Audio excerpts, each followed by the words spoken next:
Filosofía de las Artes, un programa de búsqueda del ser humano en sí mismo, acompañado de la filosofía oriental y occidental, donde revisaremos efemérides, entrevistas y comentarios de profesores y diversos exponentes de las artes marciales, y los filósofos como los presocráticos Sócrates, Platón, Aristóteles.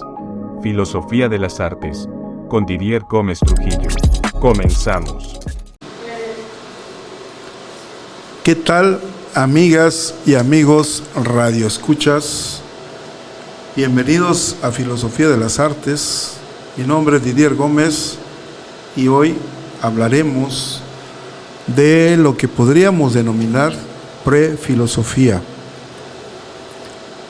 Y qué bello es adentrarnos a estas grandes concepciones de la filosofía, la metafísica, la crítica y el positivismo.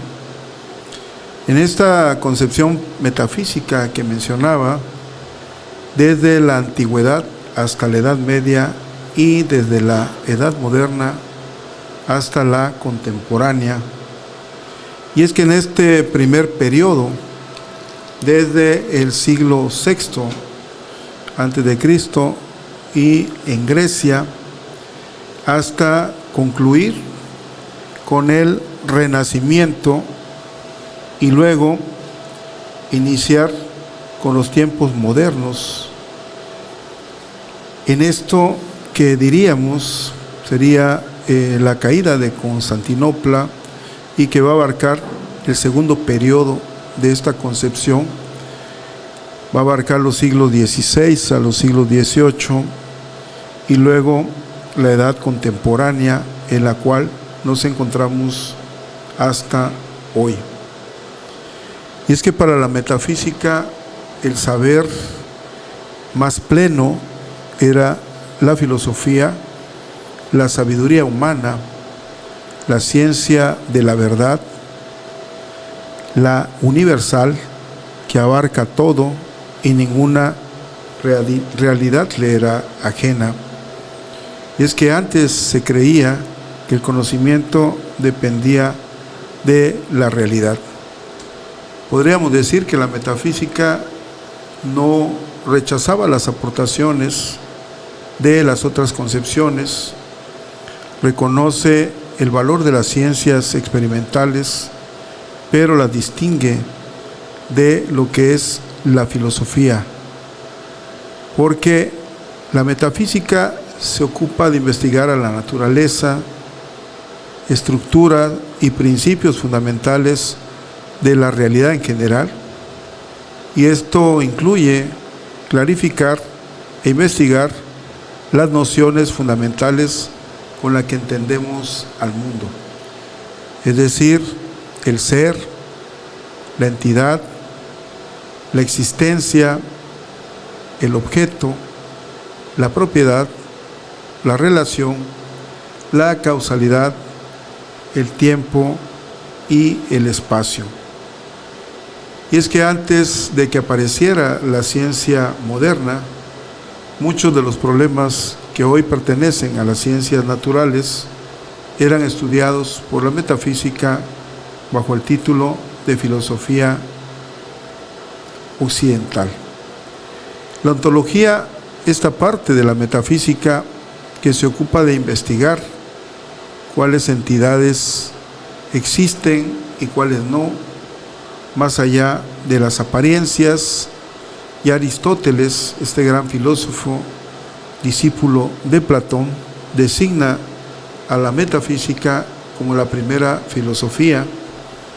Y es que en la física se asume la existencia de la materia y en la biología la existencia de la materia orgánica, pero ninguna de ellas define a la materia o a la vida. Mientras que la metafísica sí nos da estas definiciones básicas, y en el libro quinto de la metafísica de Aristóteles presenta varias definiciones acerca de esta terminología. La gnoseología, el estudio del origen, la naturaleza y los límites del conocimiento humano. Designa específicamente el estudio del conocimiento, y muchas ciencias particulares en la actualidad tienen además su propia filosofía. La filosofía de la historia, de las matemáticas, de la física, de la química, entre otras. Y es que esta tradición filosófica occidental, que tiene ya una historia de más de 2500 años, desde la antigua Grecia hasta nuestros días, en esta corriente de la línea del tiempo, donde han habido una enorme cantidad de filósofos y movimientos filosóficos de esta filosofía, que cuando hablamos de la filosofía antigua se inicia en ese mundo greco-romano hacia finales del siglo VI antes de nuestra era o antes de Cristo, y se prolonga hasta la decadencia del Imperio Romano en el siglo V después de Cristo, cuando cae el Imperio de Occidente. Y en estos periodos de la filosofía presocrática, que va desde Tales de Mileto hasta Sócrates, y que por supuesto después vamos a tener a Platón, Aristóteles, y ese periodo post-aristotélico o helenístico, y de un quinto periodo que comprende a los filósofos cristianos y a los neoplatonistas. Estos presocráticos, como se les llamó a los filósofos griegos que vivieron antes que Sócrates, y podríamos llamar en esa etapa de la prefilosofía, vamos a encontrar cómo van apareciendo, porque cuando se trata de precisar estos límites de este periodo de la historia de la filosofía, encontramos muchos problemas, tanto en lo que se refiere a el principio como al final de lo que llamaríamos la filosofía presocrática. Ahí encontraremos a varios filósofos como Tales de Mileto, Anaximandro, Pitágoras, Heráclito, Xenófanes, Parménides, Empédocles, Anaxágoras, Protágoras, hasta llegar, por supuesto, a Sócrates, Platón, Aristóteles y Zenón. Y ahí estábamos platicando en una sesión previa cómo en este lugar tan bello, en este Mileto, donde se va a llevar a cabo ese centro mercantil próspero de esa costa jónica del Asia Menor, y donde va a aparecer Tales de Mileto, que fue un admirador de los cambios y la multiplicidad de los individuos en contraposición con la inmutabilidad y unidad de las ideas. Ya lo mencionaba Aristóteles en la Metafísica 1, como Tales de Mileto es el iniciador de un tipo de filosofía que concibió que el principio de todos los entes era de índole material. Y a partir de esta consideración que hace el maestro Aristóteles, la tradición entera de la historiografía ha dado por base que Tales fue el primer filósofo, y aún Guthrie, este autor que se apoya de esta reflexión o este escrito de Aristóteles para empezar sus consideraciones sobre la historia de la filosofía griega, comenzando por estos filósofos de Mileto.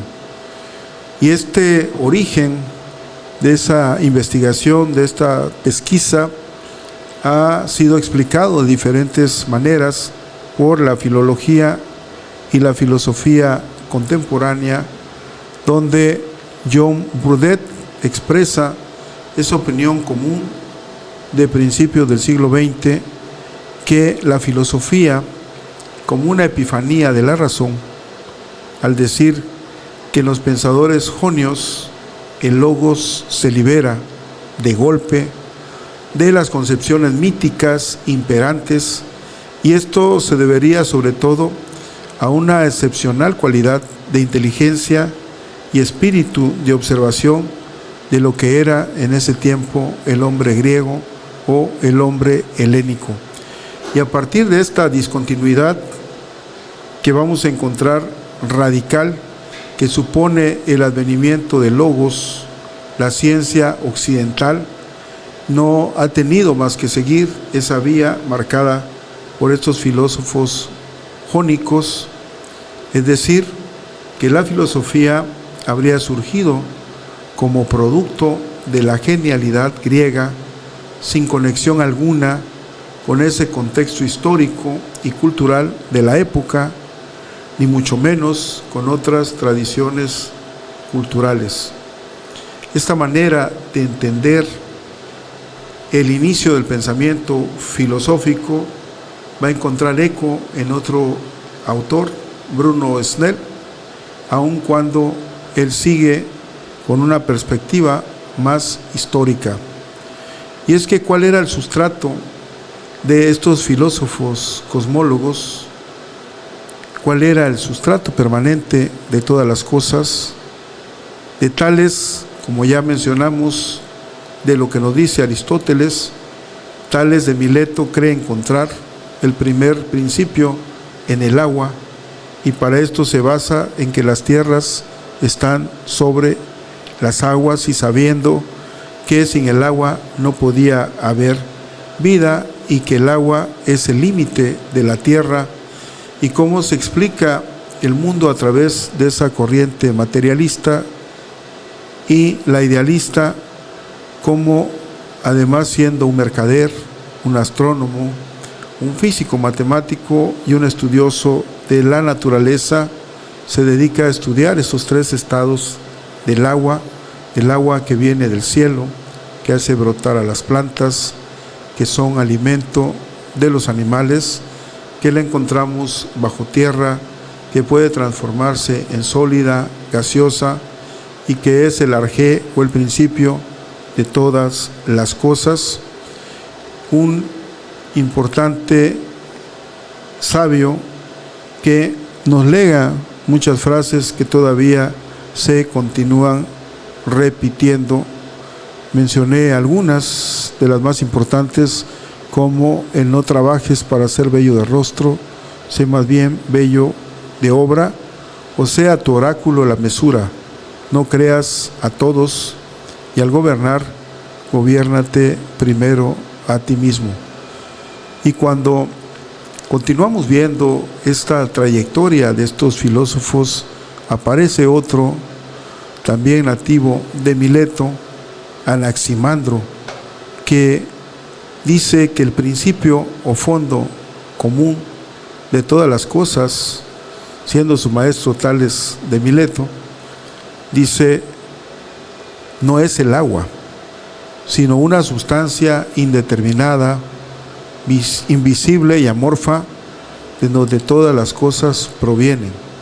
Lo finito solo puede venir de lo infinito. Y le llama el apeiron, lo indeterminado, a este principio, y creyó como tales, pero aquí, que las cosas en común eran por el aire, esa sustancia base del universo, porque ahí está la vida, porque si no la respiramos, morimos, y además porque tiene esas propiedades para ser el primer principio, ese medio vital, esa capa que envuelve la tierra, que también como el agua es fuente de la vida y origen de todas las cosas. Por eso Anaximandro reclamaba que era un principio universal. Después aparece Pitágoras con esas reflexiones sobre las matemáticas, y dentro de una introducción de un culto que se opone al humanismo con el que Grecia se concebía en ese momento como una religión. Y si bien se les atribuye algo oscuro, también se sabe que fueron grandes matemáticos y encontraron o creyeron encontrar en los números, el arjé, que los milesios o los de Mileto habían creído descubrir en los elementos naturales, pero aquí ellos encontraban que la matemática era donde se podía encontrar la exactitud completa y la evidencia absoluta que el movimiento de los cuerpos celestes. ¿Y qué les parece, amigas y amigos, que vamos a escuchar una canción de James Brown?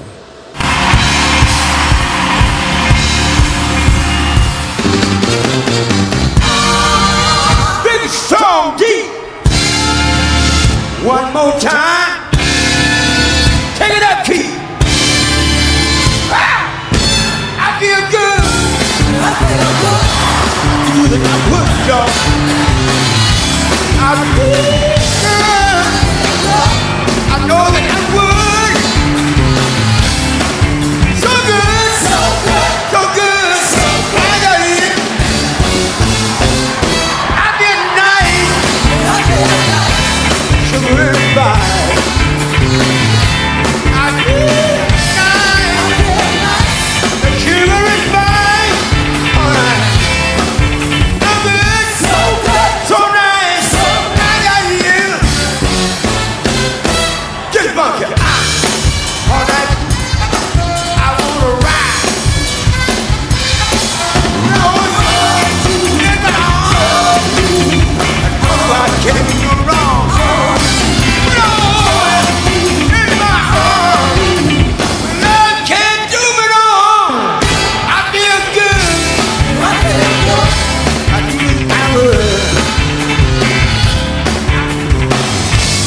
I feel good. So good. So good. So good. So good. I got you. Get funky. Come on. Come on. Come on. Come on. Come on. Ow. In my arm. I know I can't go wrong. When I hold you in my arms, I know I cannot do you no harm. 'Cause I feel wrong. I feel good. You feel I'm good. Yeah. Do you feel good? Good, good. I feel good. Yes, I knew that you would. Yeah. I'm so good. So good. So good. So I got you. So good. So good. So good. So I got you. I'm so good. So good. I got you.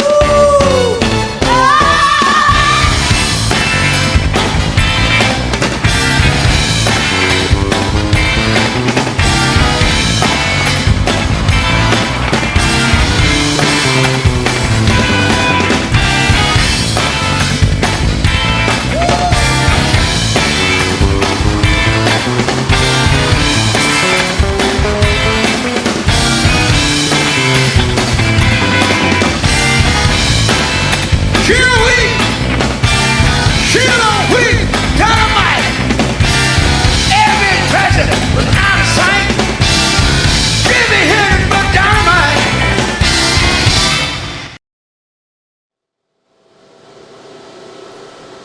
¿Qué les parece, amigas y amigos, cómo a los pitagóricos les fue fácil concluir que el secreto del universo estaba escrito en signos matemáticos y que ellos son el principio fundamental del que todo se deriva? Ya Heráclito y Parménides mencionaban: todo lo que existe está en un continuo cambio, no hay nada que se pueda considerar permanente, sino solamente un constante fluir. Y es que la existencia es la corriente de un río en el cual no podemos bañarnos dos veces en las mismas aguas. Y esta frase tan bella: no podemos bañarnos dos veces en las mismas aguas o en el mismo río. No podemos aprender a aprehender la realidad en conceptos fijos e inmóviles. Y es que en este desarrollo de la filosofía, del mito a la razón, el origen cosmogónico y religioso de la filosofía. Y la primera reacción moderna ante la opinión sobre este milagro griego del origen absoluto de la razón fue la de Confort, que vincula el inicio de la filosofía con distintas manifestaciones de la poesía religiosa. Esta tendencia tiene también ese antecedente en Aristóteles, en Metafísica 1, que menciona que los primeros teologizantes, y se refiere con este término a los autores de las cosmogonías, como entiende García Yebra, opinaron acerca de la naturaleza. Y es que de acuerdo a este autor, Confort, la física de Mileto o la física milesia nada tiene que ver con la ciencia y la observación directa de la realidad. Estas elaboraciones continúan las respuestas míticas, tanto en su material conceptual como en sus esquemas explicativos, y traslada a representaciones laicizadas el esquema cosmogónico realizado por el pensamiento mítico ritual, y por eso no se les atribuye como tal a ellos la creación de la filosofía, sino como parte antecesora, y por eso le llamamos prefilosofía. Y es que en este mundo de Homero, que presenta una distribución entre las crónidas de diversos lotes y honores en el canto 2:15, en el mundo de los naturalistas jonios o jónicos, presenta una división de jurisdicciones entre los poderes contrarios. Y es que en el pensamiento de Anaximandro hay una estrecha dependencia con la poesía de Hesiodo, este gran autor griego de la teogonía. Y es que no hay gran diferencia entre concebir el origen de todo a partir del caos o de una naturaleza indeterminada.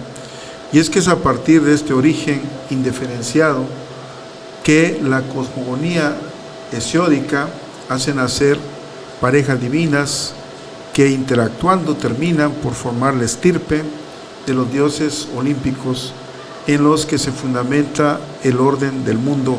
Y vamos pasando de un panteón de dioses de la naturaleza a un panteón de dioses más humanizados.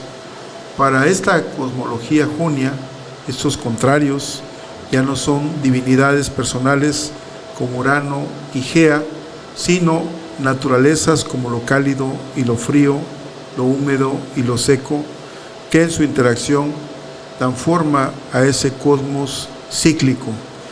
Para Heráclito y Parménides, todo está regido por el número y el orden. Estos dos filósofos, como Heráclito, llamado también el Oscuro, que tiene una aguda percepción sobre la variabilidad y la fugacidad de cuanto existe, en una diversidad y perpetua mudanza. Panta rei, todo cambia, sería su conclusión. Parménides de Lea, que fue posterior a Heráclito, por la idea de ser, afirma: me puedo hacer cargo de todo lo que es. La idea de ser, afirma: me puedo hacer cargo de todo lo que es, y posteriormente puedo conocer otras ideas. Así que tiene una visión panteísta de la realidad. Cuanto existe es parte, es manifestación de una sola sustancia, de un solo ser, la existencia de individuos y la mutación de las cosas que son mera apariencia o engaño propios de mucha gente. Y en este periodo presocrático de la filosofía griega, el pensamiento humano fue ascendiendo a través de los grados de abstracción. Así que estos primeros filósofos cosmólogos o presocráticos representan ese primer grado de abstracción con su búsqueda de un principio material en esa abstracción física donde Pitágoras y su escuela ascienden al segundo grado a esa abstracción matemática, y Heráclito y Parménides son esos primeros filósofos metafísicos que alcanzan el tercero y último grado en la abstracción metafísica. Hay quienes se niegan a considerar estas producciones cosmogónicas como la de Hesiodo y la de Homero como antecedentes de la filosofía, como Jaeger, Guthrie y Enkyer Lance, que dicen, sobre todo en contra de la inautenticidad de estos escritos, porque son obras que están creadas, o más bien conservadas en fragmentos, en citas de autores posteriores, y excepto la teogonía de Hesiodo, que se ha conservado íntegra, en esta forma ellos comparten esa precaria forma de transmisión de la filosofía presocrática, porque cuando se evalúa la influencia recíproca entre los poemas y la prosa de sentido cosmogónico y la filosofía presocrática, para ellos los cosmólogos se han mostrado siempre en deuda con los filósofos. Y digo para ellos porque cuando se revisa la teogonía, cuando se revisa la Ilíada y la Odisea, muchas veces vamos encontrando más y más cosas.